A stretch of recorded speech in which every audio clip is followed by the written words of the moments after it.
ओम शांति।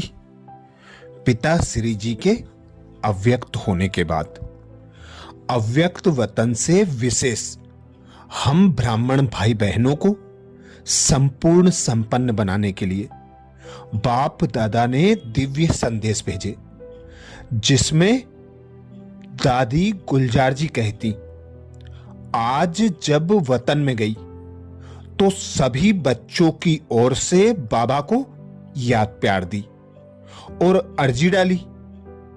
ब्रह्मा बाबा को भी अर्जी डाली तो ब्रह्मा बाबा यही बोले कि मेरा हाथ तो शिव बाबा के पास है, जो कराएंगे हम वही करेंगे। हमने शिव बाबा से बोला, बाबा इतने सभी आपके बच्चे आए हुए हैं, आप सभी की आशाएं पूर्ण करने वाले हो। बाबा एक आस हमारी पूर्ण कर दो। तो बाबा ने फौरन एक डाल दिखाई, जिसके बीच में लिखा हुआ था, भावी टाले नहीं टले। तो हमने बाबा को कहा, अगर यही भावी है तो सभी बच्चे जो इकट्ठा हुए हैं वे शिव बाबा और ब्रह्मा बाबा दोनों से मिलना चाहते हैं। बाप दादा ने कहा, जैसे हमेशा बाप दादा बच्चों से मिलते हैं वैसे आज भी बच्चों से मिलेंगे। फिर शिव बाबा ने ब्रह्मा बाबा से कहा कि आपकी क्या राय है। शिव बाबा ने कहा कि जब बच्चा बड़ा हो जाता है तो बाप और बच्चा समान होता है, तो मैं भी मुरब्बी बच्चे की राय बिना कुछ नहीं कर सकता हूं। पहले बाप फिर बच्चा, अभी है पहले बच्चा फिर बाप। तो यही वतन में देखा, दोनों ही एक समान और एक दो के बहुत स्नेह और प्रेम में थे। जैसे दो मित्र मिलते हैं, ऐसे ही बाप दादा दोनों की आपस में रूरियान की सीन दिखाई दे रही थी। ब्रह्मा बाबा कहे जो आज्ञा और शिव बाबा कहे जो बच्चे की राय। दोनों ही मुस्कुरा रहे थे। हमने कहा, एक सेकेंड के लिए बच्चों से मुलाकात करके आइए। उस समय दोनों की तरफ देखा तो आंखों से ऐसा लगा कि जो शिव बाबा ने कहा वह ब्रह्मा बाबा को मंजूर था।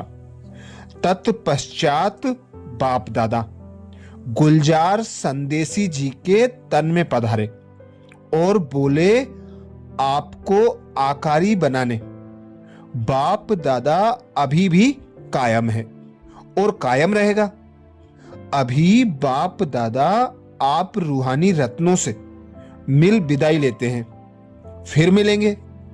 जो होता है उसमें कल्याण है।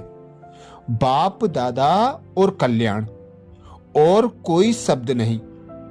बस बाप दादा ने यही दो मधुर बोल बोले और वापस अव्यक्त वतन में जाकर संदेशी जी से कहा, प्यार और याद जैसे इस समय हर एक के अंदर बाबा देख कर आए हैं, ऐसे ही याद और प्यार हमेशा कायम रखेंगे।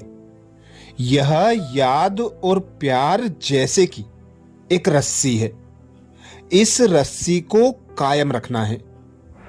इस रस्सी के जरिए बीच में मिलते रहेंगे।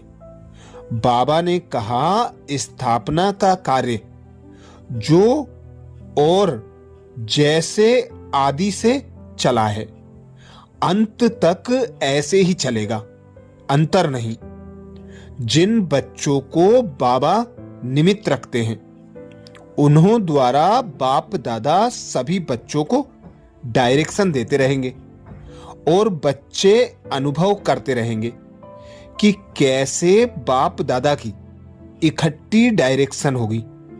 संगम युग पर बाप दादा दोनों को अलग नहीं होना देना। बाबा ने कहा, सभी को दो शब्द कहना, अटल और अखंड। यह बाप दादा दोनों की सौगात है। जैसे कोई बड़े लोग कहां जाते हैं तो सौगात देते हैं, ऐसे बाप दादा दोनों ही दो शब्दों की सौगात देते हैं, अटल और अखंड। इसे बुद्धि रूपी तिजोरी में ऐसा रखें जो कितना भी कोई चुराने की कोशिश करे तो भी सौगात साथ रहे। फिर बाबा ने कहा, अब थोड़े समय के लिए विदाई लेता हूं, फिर जैसे जैसे कार्य होगा डायरेक्शन देता रहूंगा। यह दिव्य संदेश 21 जनवरी 1969 अमृत बेले प्राप्त हुआ था, जिसमें बाप दादा ने विशेष हम भाई बहनों को सौगात दी, अटल और अखंड। यह सौगात बुद्धि रूपी तिजोरी में संभाल कर रखना है। बाप दादा ने विशेष अटेंशन खिंचवाया।